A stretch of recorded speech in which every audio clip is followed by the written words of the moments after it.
کے بعد خوش آمدید ناظرین. سردار اختر مینگل کی تجاویز کی بلوچستان میں فوجی آپریشن بند کیا جائے, ایجنسی بجے ڈیتھ اسکواڈ ہے اس کو ختم کیا جائے, لاپتہ افراد کو بازیاب کروایا جائے. مطالبات تو قاضی صاحب, سمیع صاحب سب کے پاس ہیں, لیکن حل کسی کے پاس نظر نہیں آتا ہے. کیا وجہ اس کی؟ شازیہ, کوئی ان مطالبات میں نہیں سمجھتا کہ یہ نئی بات ہے. نہیں, نئی بات بھی نہیں ہے اور یہ جائز بھی ہیں. اگر یہ تمام جو حرکات اگر وہاں ہو رہی ہیں تو ظاہر ہے ان کا سد باب ہونا چاہیے. مگر جہاں تک آپ حل کی بات کر رہی ہیں, یہ جسے سب کانٹیننٹ ہمیں کہتے ہیں, اسے قومیتوں کا جیل خانہ بھی کہا جاتا ہے. جو قومیت کے حوالے سے سیاست کرتے ہیں لوگ, وہ اسے قوموں کا جیل خانہ بھی کہتے ہیں. تو کسی ایک قوم کی تنہا آزادی یہاں کوئی ممکن نہیں ہے. بلوچ کے پسے ہوئے عوام کی آزادی جڑی ہوئی ہے پنجاب کے پسے ہوئے عوام سے. اور یاد رہے, جتنے بلوچستان کے عوام پسے ہوئے ہیں, اس سے کم پاکستان کے دیگر صوبوں کے عوام نہیں پسے. آپ یہاں جا کے دیکھ لیں, یہ ایک طبقاتی مسئلہ ہے بھائی. وہاں پہ جو سردار ہیں ان کا سٹیٹس دیکھ لیں, اکنامک, سوشل, سماجی, معاشی, اور ادھر کے حکمرانوں کا دیکھ لیں. ہمارے عوام کن اسپتالوں میں جا کے علاج کرواتے ہیں وہ دیکھ لیں. بلوچستان کے عوام کن اسپتالوں میں 19-20 کا فرق ہوگا, وہ زیادہ برے ہوں گے. مگر میں یہ عرض کر دوں کہ یہ جو آزادی, اگر قومی آزادی کی آپ نے بات کرتی ہے, اور جیسے کسی نے کہا تھا کہ the national question ultimately comes to the question of bread, جس طرح سمیع صاحب کل آف دی کیمرہ بات کر رہے تھے کہ بریڈ ود پیس, کہ ہر آدمی کو امن کے ساتھ روٹی چاہیے, وہ بلوچی کو بھی چاہیے. Bread with honour, bread with honour, وہی میں عرض کر رہا ہوں. تو یہ یعنی ٹھیک کہہ رہے ہیں آپ. بات یہ ہے کہ اب تنہا کیسے ممکن ہے. اور دوسری بات میں مثال دیتا ہوں. بڑی بدقسمتی تھی, ہمارے بڑے گناہ شامل تھے بنگلہ دیش کی علیحدگی میں.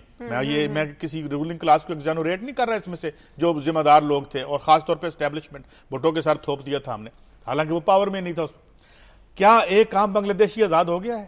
ذرا اس کے سوشل انڈیکیٹر نکال کے دیکھیں. ہمیں بڑا اچھا اس کا روپیہ ابھی اتنا نہیں گرا, چھوڑیں روپے کو. ایک عام آدمی کی زندگی پہ کیا گزر, ایک عام جو بنگلہ دیش میں سب سے زیادہ ٹیکسٹائل انڈسٹری ہے نا, ٹیکسٹائل ورکرز کو آپ جا کے دیکھیں ان کی کیا حالت ہے, کن سلمز میں وہ رہ رہے ہیں. تو اس کا مطلب یہ ہے کہ زمینوں کے ٹکڑے علیحدہ کر لینے سے کوئی آپ کی آزادی انشور نہیں ہوتی, بلکہ کوئی آج تک یہ جان پائے سمیع صاحب کہ بلوچستان کے عوام کیا چاہتے ہیں. وہاں کی اندرونی طبقاتی لڑائی بھی ہے جو وہاں کے حالات ٹھیک نہیں ہونے دے رہی ہے. یہی تو ایک سب سے بڑا معاملہ ہے. اب قاضی صاحب نے جو بات کی وہ بھی صحیح ہے, ایک جو پرسپیکٹو دیا انہوں نے وہ صحیح ہے کہ غریب عوام جو ہیں وہ کہاں پر بھی ہوں, بلوچستان میں ہوں, پنجاب میں ہوں, وہ پس رہے ہیں, ان کے حالات تبدیل نہیں ہوئے. لیکن میں خاص طور پر پرٹیکولرلی جو یہ ابھی اختر مینگل صاحب آئے, اور پھر جس طرح ہمارے میڈیا میں ان کی پذیرائی ہوئی, سپریم کورٹ میں پذیرائی ہوئی, سیاستدان ملے ان کے ساتھ, تو وہ جو میں دیکھ رہا تھا سارا, جو میں نے تجزیے سنے, تبصرے سنے, تو مجھے ایک اس میں امپریشن ملا, جو یہ تھا کہ ایسا لگ رہا تھا کہ ہر گفتگو کرنے والا یہ کہہ رہا ہے کہ بلوچستان کا اصل مسئلہ یہ ہے کہ وہاں پر پاکستان کی ایجنسیاں قتل و غارت کر رہی ہیں, یہاں وہاں پر ڈیتھ اسکواڈ بنے ہوئے ہیں, آپریشن ہو رہا ہے. میں اس بات کو نہیں تسلیم کرتا. میرا دل یا میرا عقل, میری ذہن اس کو تسلیم کرنے کے لیے تیار نہیں ہے. ایک یہ ایشو ہو سکتا ہے کہ اسٹیٹ نے جو پاورز استعمال کی ہیں ان میں ضرور زیادتی ہو گئی ہوگی, لیکن جو بہت سارے دوسرے لوگ ہیں ہم ان کو نظر انداز کر رہے ہیں. مثال کے طور پر یہ مینگل صاحب خود وہاں کے سردار ہیں. اب آپ مجھے یہ بتائیں کہ خوزدار جہاں ان کا تعلق ہے مینگل صاحب کا, اپنے وزارت اعلیٰ کے دور میں کتنے انہوں نے اسکول بنائے. آج خوزدار کا ہاسپٹل, اس کی کیا حالت ہے. جو کل طلال بگٹی صاحب آئے ہوئے تھے یہاں پر, میاں صاحب کے ساتھ گفتگو کر رہے تھے, بڑی اچھی باتیں ہو رہی تھی, ہونی بھی چاہیے. لیکن مجھے یہ بتائیں کہ ڈیرا بگٹی میں جو اتنے کروڑوں روپے یہ رائلٹی بھی لیتے ہیں, سب کچھ لیتے ہیں, کتنے ہاسپٹل بنائے انہوں نے, کتنے اسکول بنائے انہوں نے. کیا وہاں کا جو عام جو بلوچ ہے, بگٹی ٹرائب کا جو ان کا چیف ہے, اس کے سامنے کھل کے کوئی بات کر سکتا ہے؟ نہیں کر سکتا. تو مطالبات پوائنٹ سکورنگ لگتے ہیں. اور آپ کوشش بھی تو بڑی کرتے ہیں نا, جس طرح نواب اسلم رئیسانی صاحب جیسے انتہائی کمپیٹنٹ آدمی کو آپ نے وہاں وزیر اعلیٰ لگا دیا, جو زیادہ تر رہائش وہاں رکھتے ہیں. مراد یہ ہے کہ بات سنیں, جب آپ اختر مینگل یا ایک کلاس کو کہتے ہیں, ٹھیک ہے, وہ بلوچی ہیں, ان کی ایسوسیشن بھی ہے, بلوچیوں کی بھی ان سے ایسوسیشن ہوگی, مگر جو یہاں سے ان کے ساتھ ڈیل کرتے رہے ہیں, انہوں نے وہاں سکول بنانے کی کوئی بات کی ہے. آپ اتنے پیسے پیپلز پارٹی کی وہاں پہ گورنمنٹ ہے, یہاں کے آپ کے پبلک اکاؤنٹس کمیٹی کے چیئرمین کہہ رہے ہیں کہ جتنے پیسے دیے تھے وہ تو آپ کھا گئے ہیں بھائی. یعنی اس قسم کا انہوں نے دیا جس پہ ان کے احتجاج بھی آیا. تو ابھی اربوں روپیہ دیا, وہ کدھر گیا؟ آپ کیسے ڈیل کرتے ہیں؟ آپ دیکھیں, ہر آدمی ہاتھ میں لا رہا ہے مینگل صاحب سے, کیونکہ بھائی ان کے طبقے کے آدمی ہیں نا, نواز شریف صاحب کے طبقے کے آدمی, اور جو لوگ ہیں بلوچی, عام بلوچی سے کون ہاتھ ملائے گا جا کے, جس کے پاس علاج نہیں ہے. آخری بات سنیں, کل میں نے سٹوری کی تھی, 3% لوگوں تک ریلیف پہنچا جن کو سیلاب میں لاکھوں لوگ ان کو صرف, اور پیپلز پارٹی کے جو صادق عمرانی ہیں وہ کہہ رہے ہیں خود جو صدر ہیں وہاں کے کہ جی صرف 97% لوگوں تک ریلیف نہیں پہنچا. اختر مینگل صاحب کا تو بڑا اہم ایشو آ گیا. 97% بندے جو باہر بیٹھے ہوئے ہیں جن کے پاس روٹی نہیں ہے, 14 دن سے. سبھی صاحب آپ نے تو ان تجاویز کو رد کر دیا. نہیں, میں نے رد نہیں کیا ان تجاویز کو. میں یہ کہتا ہوں کہ یہ اس میں جو ایک میں ذرا کمپیریزن آپ کا ایک وہ ڈرا کر رہا تھا. اب دیکھیں یہ ان کی آپس میں بھی کتنی بڑی شدید لڑائی. جو اختر مینگل صاحب نے آ کے 6 نکات دیے, اس میں ان 6 نکات میں سے میں بڑا حیران ہو رہا تھا دیکھ کے کہ اس میں اکبر بگٹی صاحب کے قتل کا نام نہیں تھا. وہ انہوں نے اس پوائنٹ کو بالکل ہی اس میں سے نکال دیا جس پر ساری یہ پالیٹکس ہو رہی تھی. تو طلال بگٹی صاحب فوراً پہنچے میاں نواز شریف صاحب کے پاس, ان کے ساتھ کھڑے کہ انہوں نے پریس کانفرنس کی اور انہوں نے یہ کہا کہ مینگل صاحب نے یہ جو نکات دیے ان میں کوئی نئی بات نہیں ہے, یہ تو پہلے سے دیے ہوئے. تو بیسیکلی یہ جو ایک پاور سٹرگل ہے بلوچستان کا اختیار کیوں حاصل کرنے کی کوشش کی جا رہی ہے, جو کہ قاضی صاحب نے بڑا رائٹلی پوائنٹ آؤٹ کیا تھا کہ اس کے جو معدنیات ہیں, اس کی زمین کے نیچے جو خزانے قدرت نے چھپائے ہوئے ہیں, رچ زمین ہے. تو یہ سارا وہاں پر اقتدار اس لیے حاصل کیا جا رہا ہے کہ یہ کوشش کی جا رہی ہے کہ نظر یہ آ رہا ہے کہ آگے چل کر دنیا کی نظر ان ذخائر پر ہے, انہیں ایکسپلور کیا جائے گا, تو وہ حصہ وہاں سے لینے کے لیے یہ سارا معاملہ کیا جا رہا ہے. یہ جو امپیریلزم سے نیشنلسٹ ہاتھ میں لا رہے ہیں نا, میں صرف ان کو اتنا یاد دلانا چاہتا ہوں کہ دنیا کا دوسرا بڑا غالباً ذخیرہ عراق میں ہے. بہت مال تھا وہاں پہ غربت صرف 9% تھی, وہاں پہ بے روزگاری 70%. جب امریکہ بہادر وہاں اپنا برانڈ آف جمہوریت لے کے گیا ہے, جس جو تیل بیچنے کے لیے, وہاں کے معدنیات کو ایکسپلائٹ کرنے کے لیے, وہاں کے ایک سفیر صاحب جو ہیں وہ کمیشن بھی لیتے تھے. یہ میں ان کا نام میرے ذہن سے نکل گیا, ڈیلی ٹائمز میں ان کا آرٹیکل آیا ہوا تھا اس حوالے سے. میں یہ عرض کرنا چاہتا ہوں کہ امپیریلزم افغانستان کو طالبان سے آزادی دلوا دی, ارب ٹریلین ہارڈ ڈالر کے وہاں پہ ایسٹس موجود ہیں, لیکن آپ ایک عام افغان کی بات. تو جو مسایہ یہ ڈھونڈ رہے ہیں, جو مسیحا ڈھونڈ رہے ہیں ہمارے نیشنلسٹ جو ہیں, وہ یہ تو دیکھیں انہوں نے عراق میں جا کے کیا کیا.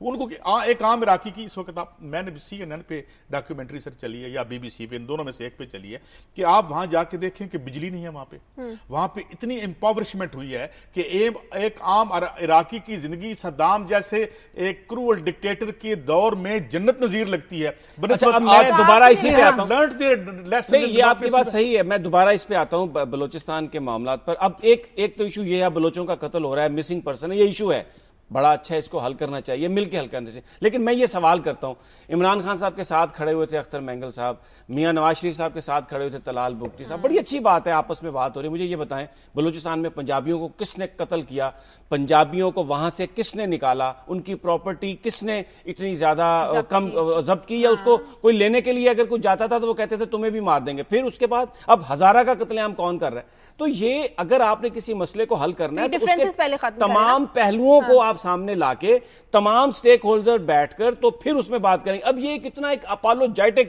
کہ جی کالونی بلانی یا بلوچستان کو, میں حیران ہو گیا ہوں. میں پروگرام سن رہا تھا اور اس میں مجھے یہ بڑے سینئر تجزیہ نگار ہیں, ایاز امیر صاحب, وہ نسیم زہرا صاحبہ کے پروگرام میں بیٹھے ہوئے تھے, ساتھ ان کے کچھ اور لوگ تھے, اور وہ کہہ رہے تھے یہ جو سوچ ہے ایک کور کمانڈرز کی, اور یہ کوئی وہاں پر یہ پاکستان کی جو بلوچستان کی جو صورتحال ہے, کیا یہ صرف آرمی کی وجہ سے ہے؟ یہ تاثر قطعی طور پر, میں فوج کے سیاست میں آنے کے بہت خلاف ہوں, لیکن یہ قطعی طور پر غلط تاثر ہے کہ اس وقت کو پاکستان کی اسٹیبلشمنٹ نے یہ سارا مسئلہ کیا. وہ ان کا رول ضرور ہوگا کچھ تھوڑا سا, لیکن they are not the only one who are responsible for the situation. آپ کی لڑائی کی وجہ سے باہر کوئی آ کے فائدہ اٹھا لے, وہ تو اٹھا ہی رہا ہے نا جی. اب یہ بتائیں مجھے کہ یہ سب وہاں پر بیٹھے ہوئے چلے جاتے ہیں افغانستان میں, وہاں سے حملے ہوتے ہیں, پھر جا کے لندن چلے جائیں گے, پھر کہیں اور سوئٹزرلینڈ چلے جائیں گے, ہر ملک ان کو پناہ دینے کے لیے تیار ہے, بڑی آسانی سے یہ بات کرتے ہیں. اور مجھے سب سے زیادہ افسوس تو ہوا اس پر سپریم کورٹ کے اس ایٹیچیوڈ پر جس میں وہ انہوں نے کہا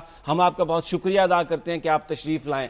بھائی سپریم کورٹ کو پولیٹیکل انسٹیٹیوشن نہیں ہے, سپریم کورٹ ایک ادارہ ہے جس نے قانون کے مطابق کام کرنا ہے. جو بھی وہاں پر عرضی لے کے جائے گا, Supreme Court is not a forum to have political discussions. اس کے لیے پارلیمنٹ ہے, اس کے لیے پریس کلبز ہیں, اس کے لیے اخبارات ہیں. تو یہ ایک ایسی صورتحال ہے جو مجھے نہیں لگتا کہ اس وقت جو ہو رہا ہے وہ کوئی بہتری کی جانب لے کے جا رہا ہے. پوائنٹ سکورنگ ہو رہی ہے الیکشنز کی وجہ سے, بس صرف یہ ہو رہا ہے. آپ ایگری کرتے ہیں؟ میں عرض کرتا ہوں, میں تو یہ بات میں سمجھتا ہوں کہ اس میں نہ تو آپ اسٹیبلشمنٹ کو ٹوٹلی کہہ سکتے ہیں کہ جناب وہ بالکل بے گناہ ہے, اور دوسری بات یہ ہے کہ اصل میں جس کو اٹرلی آپ نے اگنور کیا, اگر آپ بلوچوں کو پیسے دیتے رہے رائلٹی کے, ٹھیک, آپ نے دیکھا کہ وہ عوام پہ خرچ ہو رہے ہیں یا نہیں ہو رہے, آپ نے کون سے پولیٹیکل انسٹیٹیوشن یہاں پہ بنائے, وہاں آپ نے کون سے اسکول بنائے, آپ نے بلوچیکس کے ساتھ بھی وہی سلوک کیا, ادھر بھی وہی کر رہے ہیں, تو اس کا کیا مطلب ہے؟ یہ جو آپ سول سوسائٹی بیٹھ کے کہتی ہے نا کور کمانڈر یہ کر دیا, یہ سول سوسائٹی کے تجزیوں سے بات آگے کی چلی گئی. اب یہ اگر یہ حل کر سکتے ہوتے تو یہ سول سوسائٹی ہے نا, یہ مینگل وغیرہ یہ سارے ادھر پڑھے ہوئے ہیں نا, باہر آکسفورڈ کی یونیورسٹیوں سے پڑھے ہوئے لٹریٹ لوگ ہیں نا حضور. اگر یہ لٹریٹ لوگ اپنے عوام کے مسائل نہیں حل کر سکے, یہاں کے انتہائی پڑھے لکھے لوگ جو آئی ایم ایف کے لے آتے ہیں نمائندے وہ نہیں کر سکے, تو it means they have failed as a class. تو ہمیں اس کے بیانڈ کوئی سولوشنز دیکھنے پڑیں گے اگر دیکھنے ہیں تو. ٹھیک ہے, آگے بڑھتے ہیں, آپ کی خبروں کی طرف بڑھتے ہیں آگے. بلوچستان کے مسئلے پہ ہم اکثر اپنے پروگرام میں بات کرتے رہتے ہیں. آپ کی ایک بڑی اہم خبر تھی آئی ایم ایف کی وارننگ کے حوالے سے. ہاں شازیہ, یہ پہلے ہم نے دبئی میں بھی ان سے ایک ملاقات کی تھی اور انہوں نے, اب اس میں 2-3 باتیں ہیں. اچھا, اس میں بیشتر اس کے آپ اس خبر میں جائیں, مجھے ایک سمجھ نہیں آیا کہ یہ ہمارے جو فائنانس منسٹر تھے یہ دبئی جانا چاہتے تھے مذاکرات کے لیے, اور وہاں کی یو ای گورنمنٹ نے انہیں ویزا ہی نہیں دیا وہاں پر ہمارے ڈیلیگیشن کو جانے کے لیے. پھر وہ جو آئی ایم ایف کا ڈیلیگیشن ہے وہ یہاں پر آئے ہیں پاکستان بات چیت کرنے کے لیے. اس بات کی مجھے سمجھ نہیں آئی, ویزا کیوں نہیں دیا؟ یہ بات تو سامنے نہیں ہے, ہمارا کوئی ڈیلیگیشن جا رہا تھا, فائنانس منسٹر صاحب کا میں نے نام نہیں پڑھا, بہرحال اس کو ہم سٹوری کو ری چیک کر لیں. ایک کالر ہیں فیصل آباد سے, عباس. ہیلو. علیکم جی. جی السلام علیکم. ہاں جی, سمی صاحب کو میرا سلام ہے جی, قاضی صاحب کو بھی, آپ کو بھی. جی میں بلوچستان کے حوالے سے یہ بات کرنا چاہتا ہوں کہ یعنی کہ میری اپنا آنکھوں کا تجزیہ وہاں پہ خزدار اور وڈ کے درمیان علاقہ ہے یہ مینگلوں کا, ٹھیک ہے نا جی. وہاں سے میں جماعت کے ساتھ گیا تھا تو ادھر ایک آدمی ملا, عبد الرحمان سرخ پوش. میری بذات خود ان سے بات ہوئی تو میں نے کہا یار یہ سرخ پوش آپ نے اور یہ سرخ لباس کیوں پہنا آپ نے؟ تو یعنی کہ اس کا آگے سے جواب تھا کہ ہم پنجاب سے یعنی کہ نا آزادی چاہتے ہیں. تو میں سمی صاحب کے جو موقف کی بالکل تائید کرتا ہوں کہ یہ جو جتنے بڑے سردار لوگ ہیں ان لوگوں نے وہاں پہ ایسا ماحول کریٹ کیا کہ ان لوگوں کو بیچاروں کو یعنی کوئی چیز ہی نہیں دی جس سے ان کی زندگی کا معیار بہتر ہو, تعلیم ملے ان کو. میری آپ میڈیا سے یہ ریکویسٹ ہے کہ آپ یعنی اپنے میڈیا کے حوالے سے وہاں پہ جو نا لوکل سطح پہ یعنی کہ ایسی موومنٹ چلائیں کہ اختیارات ان لوگوں کو ملیں تاکہ یہ سائیڈ لائن ہو, تو انشاءاللہ پھر جو بلوچستان کا مسئلہ ہے آپ کو حل ہوتا ہوا نظر آئے گا. اگر آپ ان سرداروں کو ساتھ لے کے چلیں گے تو میرا نہیں خیال کہ یہ مسئلہ کبھی حل ہوگا. بہت شکریہ آپ کا. ایک اور کالر ہیں کوئٹہ سے, زمان. ہیلو. ہیلو. جی وعلیکم السلام. جی زمان کوئٹہ سے بول رہا ہوں جی. جی جی بات کیجئے. اور وہ سوسائٹی جس میں سعید قاضی صاحب کی بات نہ سنی جائے وہ سوسائٹی بڑی بدقسمت سوسائٹی ہوتی ہے. اور جس بات سعید قاضی جیسے لوگوں کی بات کو اگر مذاق میں اڑا دیا جائے اور غیر سنجیدہ لیا جائے تو اس سوسائٹی کو سوچنا چاہیے کہ وہ کس طرف جا رہی ہیں. میں بہت اپریشیٹ کرتا ہوں سعید قاضی صاحب کو, بڑا امپارشل قسم کا جو ہے ان کا تجزیہ ہوتا ہے. میں بلوچستان سے تعلق رکھتا ہوں, میں سن آف سائل ہوں. میں آپ کو بات بتاؤں, آپ لوگوں نے آج تک جو ہے وہ بلوچستان کے ایشو کو سمجھا ہی نہیں ہے. میں چیلنج سے یہ کہہ سکتا ہوں, آپ کسی تھنک ٹینک نے آج تک بلوچستان کے اوپر کوئی کمپریہنسو, آپ کو پتہ ہی نہیں ہے بلوچستان کا ایشو کیا ہے. اس الیکشن کمیشن کے اندر فخر الدین جی ابراہیم کے سامنے ایک ایشو رکھا گیا کہ آپ بلوچستان کی 11 سیٹوں کے ساتھ ہم کیا ریپرزنٹیشن قومی اسمبلی میں اپنی کر سکتے ہیں. سمیع ابراہیم صاحب ایک بہت بہترین پروپوزل آیا, اس کے اوپر کوئی آدمی بات نہیں کہا کہ ان کی سیٹیں 30 کر دی جائیں, حالانکہ یہ بھی بڑی کم جو ہے وہ سیٹیں. آپ دیکھیے ایک خوشنما تبدیلی آئے گی, ریپرزنٹیشن آئے گا گراس روٹ لیول سے. جب جو ہے وہ آپ ابھی جن سرداروں کی اور خانوں کی بات کر رہے ہیں, میرا اس سے آپ سے کوئی تضاد نہیں ہے, لیکن سمیع ابراہیم صاحب اور قاضی صاحب آپ جو پبلک ریپرزنٹیشن ہے وہ آج تک بلوچستان کو نہیں ملی. نیچے سے جو گراس روٹ لیول سے جو ریپرزنٹیشن ہے, ہم 342 کے ہاؤس میں بیٹھ کر جب 11 آدمی بات کرتے ہیں تو ہماری بات میں وہ شدت اور وہ وزن نہیں پیدا ہوتا جو کہ ایک سیاسی ماحول میں ہونا چاہیے. آئیے اس طرف توجہ دیں, آپ دیکھیں کہ کتنی خوشنما تبدیلی آتی ہے. اور بتائیے لوگوں کو بلوچستان کا مسئلہ کیا ہے. آج تک آپ ڈیبیٹ تو کرتے ہیں لیکن آپ یہ بتا نہیں سکے, یا میرے کوئی سردار جو ہے یہ بتا نہیں سکے اصل مسئلہ کیا ہے. بہت شکریہ زمان, آپ کا کمپلیمنٹ تھا. آپ کے لیے ایک کالر مجھے لینے دیں. امریکہ سے کالر ہیں جلال. ہیلو.